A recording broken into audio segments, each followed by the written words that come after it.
después de las Mm, elecciones. creo que es medio complicado, ¿no? Porque en este caso no hay evidencia del fraude, ¿no? Y solamente son pocos los que piensan que ha habido fraude. Creo que en Santa Cruz algunos están bloqueando, pero después de eso acá, ¿no? Sí, no se encuentra algo que dé crédito, ¿no? De que ha existido algo. Creo que esta vez todos los ciudadanos han ido con no solamente a ejercer su derecho al voto, sino también cuidar, ¿cierto? Ese voto y No puedo despegar. creo que ya pasó. Sinceramente, creo que ya pasó a título personal y lo que tenemos que hacer es necesitamos trabajar. Sí, Buen y día, doctora cuidarnos, Sandra. porque Sí, ¿qué dices, Daniel? creo que en España están con rebrote. Qué macana, ¿no? Sí, Italia, España, Alemania. Alemania ha reportado 500 contagiados día. Entonces, eso da miedo, ¿no? O sea que no hay que bajar la guardia. Sí, Definitivamente el barbijo es un elemento que creo que nos va a acompañar muy buen tiempo. El aseo y limpieza en las manos, evitar la aglomeración, estar en un ambiente cerrado con mucha gente. Pero el barbijo y la limpieza en las manos es, si se han dado cuenta, toda la gente ya camina con su spraycito, su alcoholcito o su preparadito para constantemente, ¿no? Creo que en todos los lugares ahora se ve que los billetes son desinfectados, las monedas te alcanzan, o sea, han cambiado muchas cosas, pero hay que cuidarse mucho. Yo recibo testimonios de muchos clientes que están volviendo a aparecer, que han pasado por esto y algunos suavemente, algunos muy fuerte, es sorprendente. Y les cuento que aquello que en su momento estaba dilucidándose de que si habría secuelas, no habría secuelas de esta enfermedad, pues las hay. Las hay. Tengo un cliente que es ingeniero en la alcaldía, en una jefatura. Pasó muy fuerte el señor, me ha contado, y ha quedado una especie de cicatrices mal curadas, llamémosle así, en los pulmones. Entonces está en un tratamiento que va a durar bastante tiempo y los médicos han determinado que es una secuela de esta enfermedad. Entonces no queda más que cuidarse, chicos. Cuidar a la familia, no bajar la guardia, ¿no? Aunque yo les comento que el otro día renegué, tenía una audiencia en el Ministerio de Trabajo y contra un ente gestor de salud, no les voy a decir el nombre por respeto a la institución, ¿no? Pero me molestó tanto la versión tanto del asesor legal como del administrador, porque la denuncia fue por acoso y maltrato laboral de parte de una licenciada en enfermería que es mi cliente, en el sentido de que fuera de otros muchos criterios y términos que haya podido usar el administrador en contra de ella y otras trabajadoras, en un día determinado se encontraban en emergencia esta licenciada y otros personales, otras personas más de la institución, pero con los trajes de bioseguridad, ¿no? O sea, los mamelucos que ellos se habían hecho diseñar de otro modo, los barbijos que ellos utilizan, los lentes y además una mascarilla. Entonces resulta que el administrador entra y les grita, y él estaba en la primera, en el salón de entrada, y le dice que hasta cuándo van a estar disfrazados que asustan a la gente, imagínense, ¿no? O sea, parecen astronautas, asustan a la gente. Entonces, felizmente se presentaron a la audiencia en el Ministerio de Trabajo y fue lo que cuestionamos, ¿no? Porque todo hostigamiento, todo maltrato tiene que ver con violencia laboral. Y la respuesta de ellos fue que pues han bajado los índices de contagio, ya no es necesario tomar tantos recaudos y, y que por eso era la razón. Imagínense. sea, yo les contesté extraoficialmente de la audiencia y les dije, es increíble que personal, el director o administrador de un ente gestor de salud y el asesor legal estén manifestando que hay que bajar la guardia cuando día a día el CEDES está recomendando lo contrario.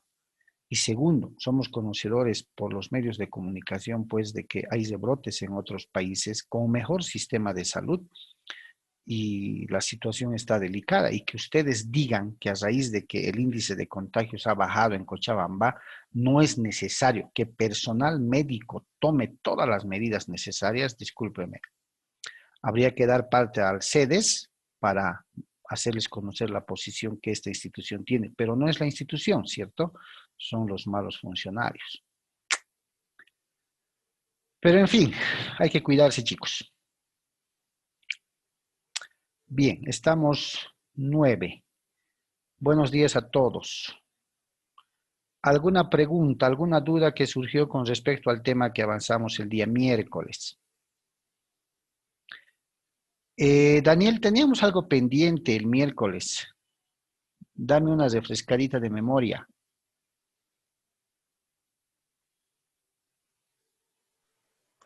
¿O no dejamos? ¿Actividad, doctor? No, algo Creo que no. pendiente. Actividad no. Terminamos la última parte, ¿no? De lo que era caducidad del testamento, ¿cierto? Nos Sí, faltaría nulidad. Estuvimos viendo nulidad del testamento, ¿cierto? estábamos viendo la diferencia entre la caducidad y la prescripción. La prescripción, exactamente. Eso ha quedado claro, ¿no, chicos? Sí, Bien. Veamos entonces, aunque quería reforzar el tema con un documental de un colega que habla de la UNAM, pero veremos si estamos en línea para poder reforzar este tema. Nadie tiene entonces ninguna duda, ninguna pregunta hasta donde vimos, chicos. Bien, entonces debe estar claro que no es lo mismo caducidad que prescripción. Sin embargo, veamos por unos 15 o 20 minutos el criterio dentro de lo que es el derecho o legislación comparada con respecto a la revocación, caducidad y nulidad de los testamentos, que en otros estados, en otros países más bien, le llaman como la caducidad, revocación y nulidad testamentaria o voluntaria, refiriéndose a la sucesión en el tema del derecho sucesorio. Voy a compartir con ustedes esto, por favor, pongan mucha atención. Y si después de unos 15 o 20 minutos podemos hacer algunas cuestionantes, pues las vamos a compartir. Voy a silenciar mi micrófono para dar paso al audio del documental y pongan atención, por favor.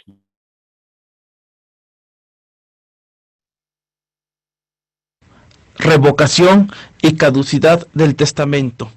Antes de abocarnos a este tema, queremos manifestarles a nuestros seguidores y radioescuchas que la institución tiene las puertas abiertas a todos ustedes que tengan la inquietud de cursar, de estudiar la carrera, ya sea en Derecho o en Contaduría, y tratando y buscando de hacer un acercamiento a las necesidades de ustedes, la facultad, aparte de la ya conocida y habitual licenciatura de todos los días, ahora ha aperturado la licenciatura en ambas carreras en la modalidad de fin de semana, es decir, los días sábados. Asimismo, les manifestamos que la facultad también está ofertando el ABC del derecho laboral, el ABC de los en el sentido de que pueden meterse a la página. Lo primero que se impone a la mente, al trabajo y al programa correspondiente es pues la figura del testamento. Y antes de ofrecer una definición, quiero comentar y manifestar que el testamento es una figura jurídica. que está prevista en la ley para vehicular la última voluntad respecto al patrimonio o la herencia de una persona. Y esto es muy importante porque siendo el testamento, diríamos, la forma, la vía, el camino por el que una persona hace su disposición para que después de su muerte su patrimonio o herencia pasen a los suyos o a quienes él disponga, es muy importante que esta disposición respete o, diríamos en otras palabras, se sujete a esta última voluntad del propietario. Pero, ante esto que hemos comentado, se imponen algunas preguntas, como son las siguientes. Teniendo el testamento ya elaborado, ¿cómo sé que efectivamente este testamento está vehiculando aquella voluntad de la persona, conocida como de cuyos? Y digo si efectivamente lo está vehiculando porque el testamento surte efectos tras la muerte de la persona, momento en el que el de cuyos o difunto ya no puede venir a aclarar si efectivamente esa era su voluntad. Por esa razón, el derecho, por medio de la ley, ha establecido los elementos que se deben cuidar, que tiene que tener sumo cuidado el notario y los abogados que se dedican a esta materia, porque tenemos la responsabilidad en nuestras manos de que efectivamente esa voluntad llegue a buen término, a lo que pretendía el autor del testamento. Entre otras cosas, también surge la pregunta, y teniendo el testamento, incluso leyéndolo o haciendo un análisis de lo vertido, ¿qué elementos debe reunir este escrito para que tenga su validez correspondiente? Porque en no pocas ocasiones, amables radioescuchas seguidores han escuchado que existe la nulidad de un testamento, es decir, no siempre por el hecho de que se tenga un escrito vertido ante un notario, existe la seguridad jurídica para quien en su momento haya dejado esta disposición y para los que la reciben, de que efectivamente tenga validez o valor jurídico lo vertido. Asimismo, se impone otra pregunta. Cuando la persona vierte su testamento, si a consideración de ella quiere cambiar, ¿hasta dónde la ley le permite? Por supuesto que la ley establece una figura que vamos a ver durante este programa, que es la caducidad, pero, la revocación. Y lo digo porque la ley te permite disponer de tus bienes, pero no te condena a una rigidez que no te pueda salvar ante un cambio. ¿Cómo qué? Que la persona en determinado momento quiera manifestar otra forma, me refiero a nuevas personas, a rehacer la disposición de sus bienes, de su patrimonio, incluso la disposición de que se cumplan las obligaciones que haya dejado pendiente.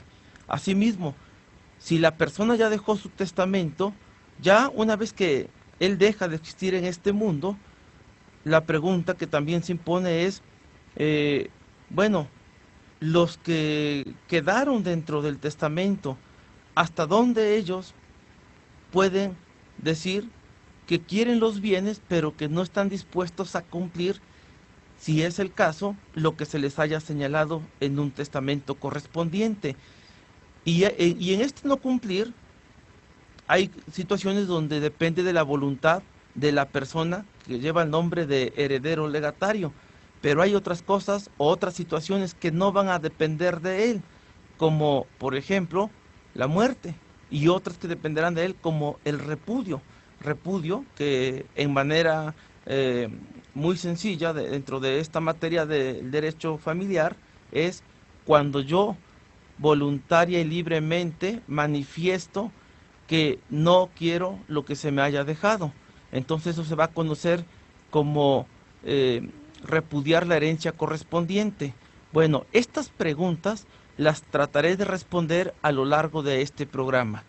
Entonces, aclarando esto y abriendo el preámbulo de las preguntas, vamos a pasar a ver cómo se define un testamento. Hay figuras del derecho que la propia ley nos establece la forma como se debe entender, y este es el caso. El artículo correspondiente dentro del libro tercero de la Ley Civil para el Distrito Federal, en el artículo 1295, a la letra nos dice que el testamento es un acto personalísimo, revocable y libre, por el que una persona capaz dispone de sus bienes y derechos y, de cierta forma, determina o cumple deberes para después de su muerte. Esto sería la definición. Pero quiero esta tarde también compartir la definición que nos ofrece el maestro Gutiérrez y González. No a efecto solo de hacer una breve comparación de dos definiciones, la legal y la del maestro en comento, sino para tener una visión más amplia a nivel de ideas de lo que comprende o conlleva la figura del testamento. Para el maestro Gutiérrez y González, el testamento es el acto jurídico unilateral, personalísimo, revocable, libre y formal, por medio del cual una persona física dispone de sus bienes y derechos y declara o cumple deberes para después de su muerte.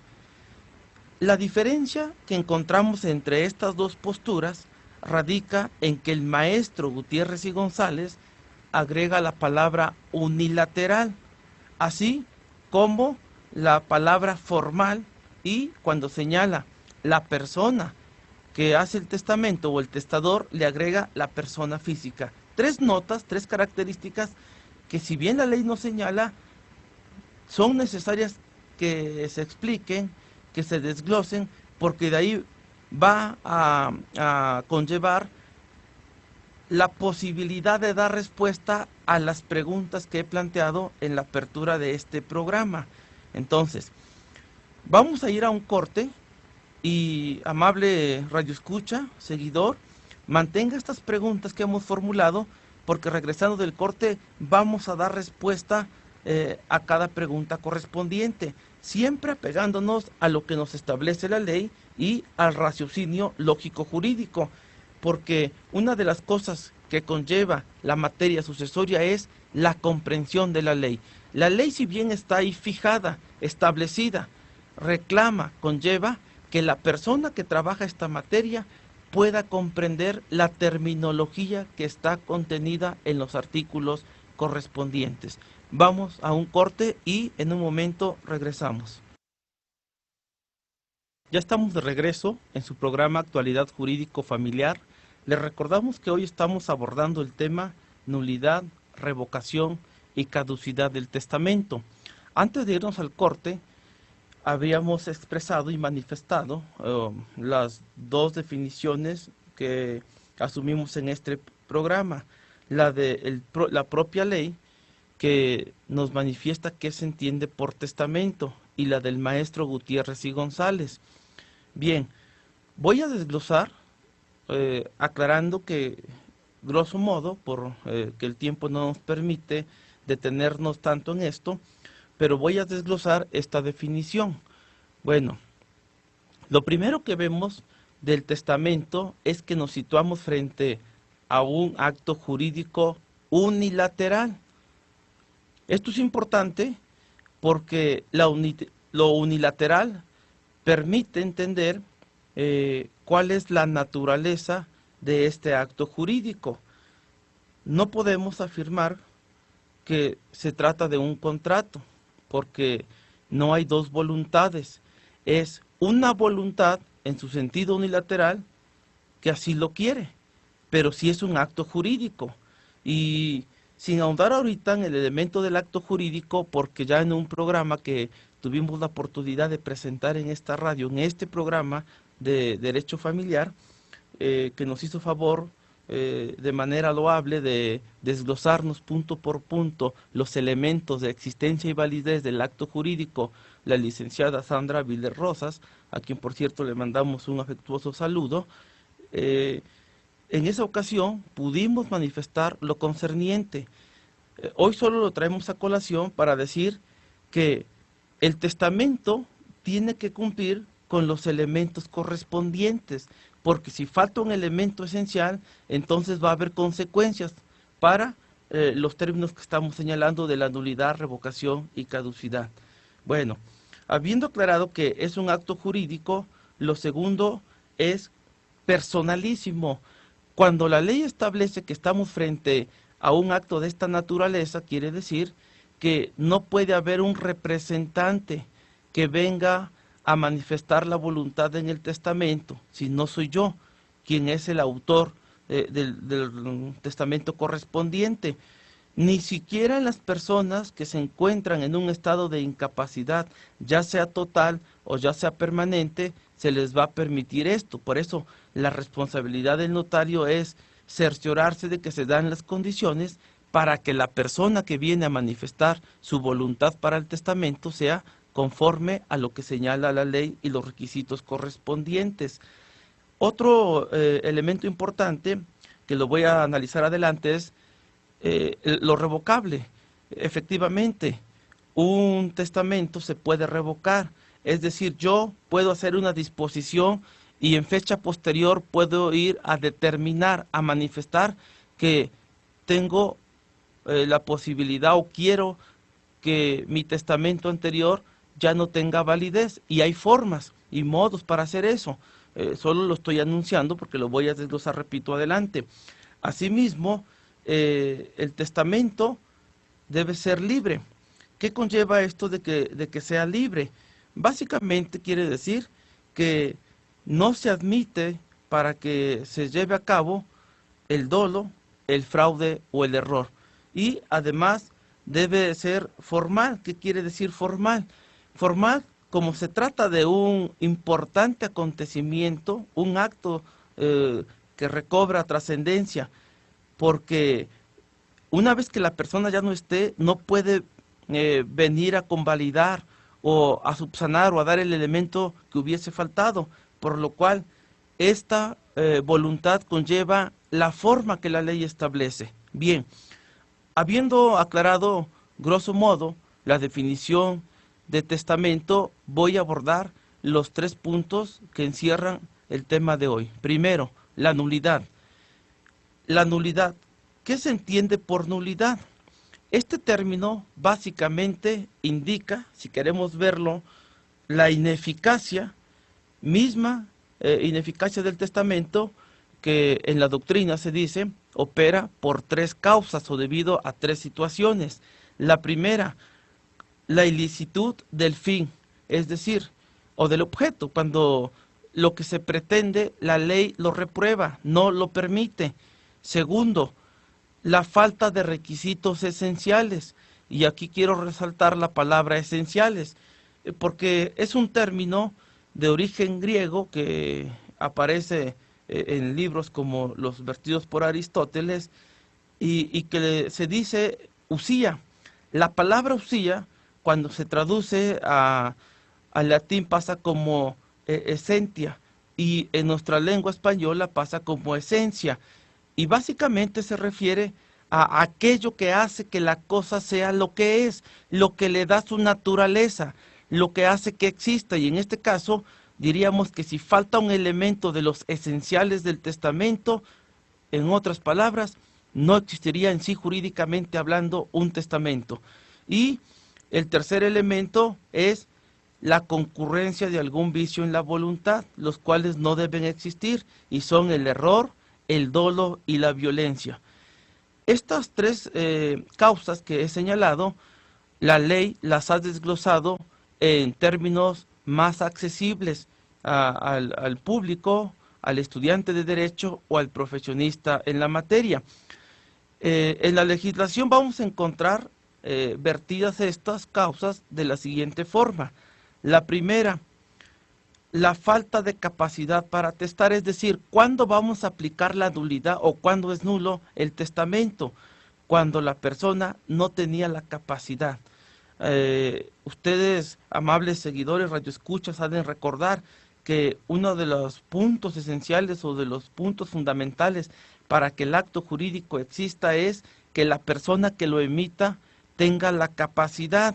Y hablando en general del derecho, se nos dice que hay capacidad de goce y de ejercicio, y que la persona a los 18 años alcanza la capacidad de ejercicio. Bueno, la ley del Distrito Federal, la ley civil, nos señala que para efectos de hacer un testamento, los que no pueden son los menores de 16 años y los que por supuesto están en una situación donde no gozan de su cabal juicio, ya sea en forma habitual o en forma temporal. Cualquiera de las dos modalidades, pero tratándose de esto, conllevaría que la persona no está en situación para realizar su testamento correspondiente. Segundo punto que nos señala la ley: cuando no es capaz de expresar su voluntad en la forma en que la ley lo establece. En no pocas ocasiones, por falta de cultura jurídica, las familias, las personas no acuden a hacer testamento. Y entonces, cuando papá, mamá o el abuelo, la abuela o la persona que corresponda ya no aglutina los términos, ya no puede manifestar frases completas y claras, queremos hacer el testamento. Y entonces, en ocasiones nos han preguntado, bueno, ¿puedo hacer un testamento? Ya mi papá solamente puede mover la mano y decir así con la mano sí, no, o puede solamente a grosso modo y con mucho trabajo decir sí, sí, no. En esas situaciones, la misma ley ha previsto lo concerniente. ¿Qué pide el legislador dentro de la ley correspondiente? Que esta voluntad se debe de manifestar en forma clara y cumplida. ¿Qué quiere decir esto? En pocas palabras, no se permite solo la expresión monosilábica de sí, no, o la señal correspondiente, por lo cual invitamos a las personas a que cuando quieran hacer su testamento lo hagan cuando están dentro de su cabal juicio y con sus facultades correspondientes para cumplir lo que acabamos de señalar. Otro punto importante es cuando existe el dolo o fraude. ¿Qué cosa se va a entender como dolo o fraude para la materia testamentaria? Que en ocasiones también queremos llevar a la persona a hacer su testamento, pero nos valemos de una maquinación para engañarle. Y aquí lo curioso está en que esta maquinación normalmente no viene de alguien externo a la familia, sino de alguno de los hermanos que vive con papá o con mamá, que lo cuida o que según él lo cuida, pero que en el fondo busca un modo, una maquinación a efectos de que el testamento que va a vertir su familiar quede en su favor. Por eso es muy importante ir conociendo lo que la ley nos está planteando o estableciendo. La nulidad es un tema muy delicado. Yo hasta ahorita he señalado 3 situaciones por las cuales se puede dar. Voy a ir a un corte, pero regresando voy a terminar de abordar este punto tan relevante de la nulidad, porque cuando no cuidamos esto, ya cuando la persona no existe, el de cuyos, entonces, ¿qué vamos a hacer? Los demás hermanos o las personas que tengan el derecho correspondiente pueden tramitar o pedir, solicitar la acción de nulidad respecto a este juicio, aun cuando se abra una polémica sobre si tiene o no tiene la nulidad correspondiente. Vamos a un corte y regresamos en un momento. 3 situaciones en cuanto va a operar la nulidad. Decíamos que la falta de capacidad de la persona para hacer testamento, cuando la persona no está en condiciones de expresar de forma clara y válida su voluntad, como es solamente hacer señas o expresiones monosilábicas, y también habíamos señalado que cuando la persona es maquinada su situación, su voluntad, por algún familiar o persona ajena. Bueno, todavía la ley señala, para terminar la nulidad, lo siguiente: la influencia de amenazas. Y esta influencia de amenazas, para la persona que va a testar, se puede dar en 3 sentidos. Primero, en cuanto a su persona, es decir, una persona que va a testar puede acudir al notario en realidad no por su libertad y voluntad, sino por una amenaza, pero propiamente en su persona.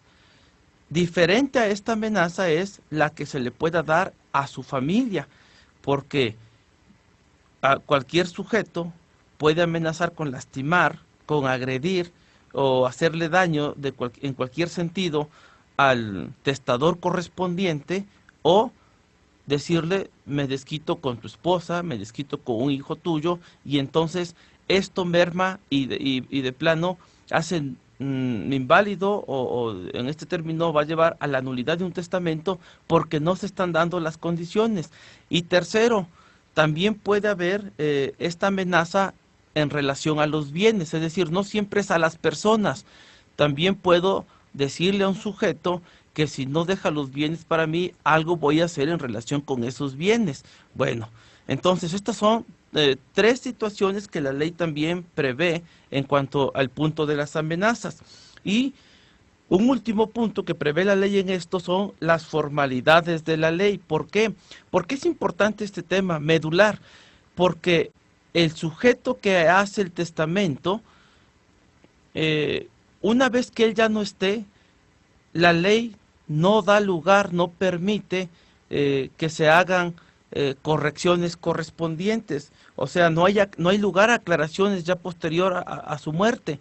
Por eso es muy importante que se siga lo que la ley establece para que tras su muerte los que se vean beneficiados en herencia o legado puedan acudir, vamos a decir, con la limpieza jurídica que conlleva para que cuando acudan ante, ya sea ante la autoridad jurisdiccional o ante el notario correspondiente y de su preferencia a llevar su juicio testamentario, se encuentren limpios, diríamos, o se encuentren dentro de los puntos pertinentes que la ley conlleva para que sea válida la sucesión correspondiente.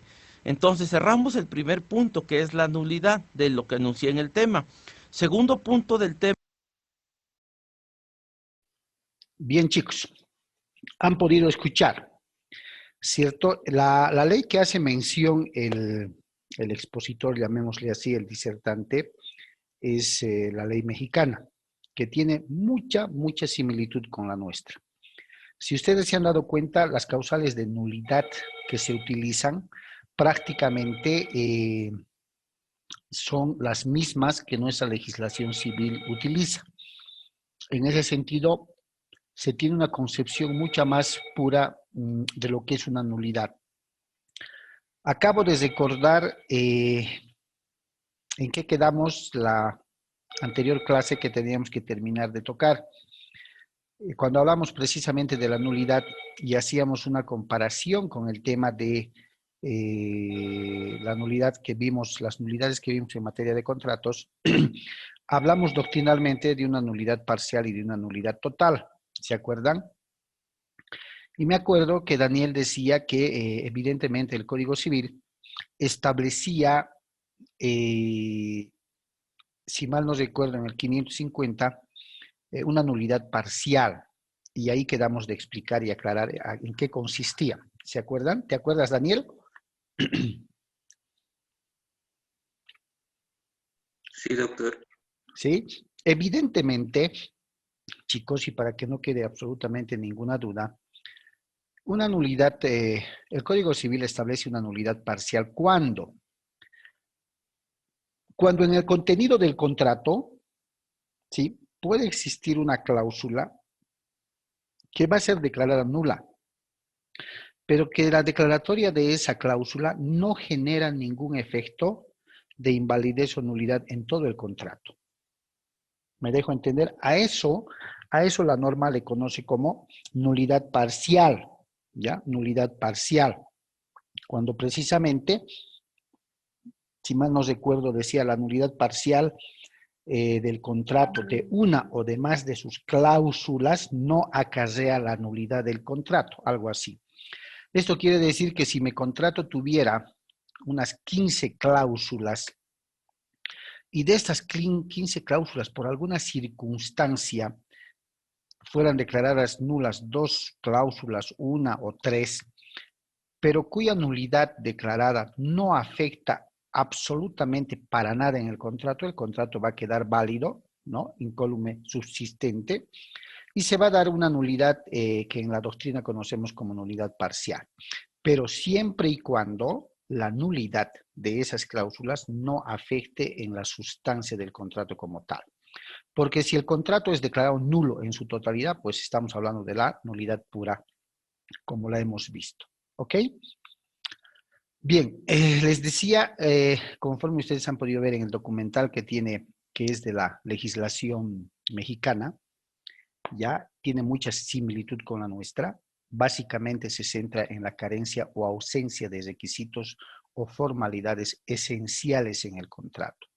De ahí que hacía mucha, pero mucha incidencia en el tema de que hay que tener mucho cuidado al redactar los contratos que en lo futuro nuestros clientes nos van a pedir, ¿no? Con todas las recomendaciones, inclusive de redacción que hacía el expositor, hay que tener mucho cuidado, utilizar términos muy claros que no llamen a una doble o triple interpretación o acepción.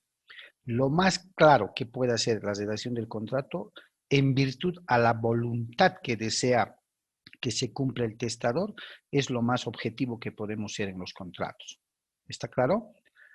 Bien, estamos llegando. ¿Alguien tiene alguna pregunta, algo? Estamos a 2 minutos y medio de cortar la primera grabación, chicos. ¿O está clarísimo?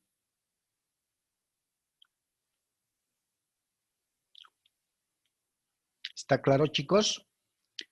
Bien. Sí, doctor. Ya. Entonces corto acá la primera sesión y les paso enseguida el link de la segunda, ¿ok? Y entramos al avance del nuevo tema.